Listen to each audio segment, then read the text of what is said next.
Les origines de Biton et ses ancêtres sont opaques, et nul ne sait réellement d'où leurs origines proviennent. Cependant, une première trace de l'arbre très fourni de la famille de Biton peut être retrouvée dans la Gaule belgique, Gallia belgica, comme dit le Populus Romanus.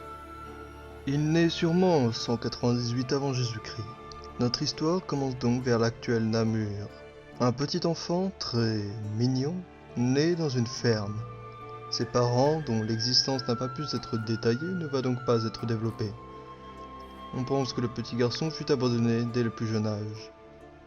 Le jeune Spurius, ou je ne sais pas comment cela se prononce, est donc seul au fin fond de la République romaine. Sans parents, ni frères, ni sœurs, ni oncles, ni tantes, ou bien cousins ou cousines, et encore moins de grands-parents. Le jeune orphelin est engagé dans une cohorte romaine. Il se battra durant les guerres puniques qui ravageront la République. Les registres romains indiquent cependant une forte détermination sur le champ de bataille. Spurius était un excellent élément, et il butait tout ce qu'il trouvait, et même des orphelins, des enfants, des vaches ou des chèvres. Il n'hésitait pas à tous les massacrer, c'était vraiment un barbare. Mais il kiffait ça, et on peut pas lui reprocher. Ce dernier est élu centurion en 195, puis tribun de la plèbe en 140. C'est lors de son mandat qu'il tombera follement amoureux d'une esclave nommée Fritoun de Gallia. Avec sa fortune personnelle, il l'affranchira et cette dernière tombera amoureuse de lui.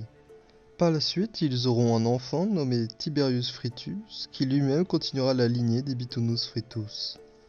Quand Spurius a été orpheline et elle traînait toute seule dans la Gaule, et donc on l'a très vite fait prisonnière. Elle a dû se battre comme gladiateur et elle a tué au moins 50 lions. La légende dit que lors de la fin d'un combat dans le Colisée, elle n'en avait pas assez et du coup elle est montée dans les gradins et elle a commencé à exterminer le Populus Romanus. Ouais, une vraie barbare elle aussi, hein. Mais bon, au final ils se sont rencontrés et ils sont aimés et ça on peut pas leur reprocher. Spurius mourra lors des révoltes gracchiennes en moins 132. Lui et sa femme eurent une influence indescriptible sur la République romaine et ses institutions.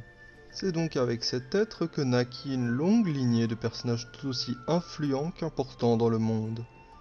Entre prétendants au trône d'Angleterre, amis, collègues et maris et femmes de certains artistes, tels que les frères Gracq, Marie de France, Tokugawa Ieyasu ou encore Victor Hugo. L'arbre des Bitunus Fritus eurent certainement le plus d'impact que n'importe quelle autre famille dans le monde. Et c'est ce que nous allons découvrir maintenant avec l'ascension de Biton Ier, roi du royaume de la Grande Frite, au XVIe siècle. C'est lors de la prise d'otage de François Ier en 1526 en Italie que Biton fait un putsch à Paris.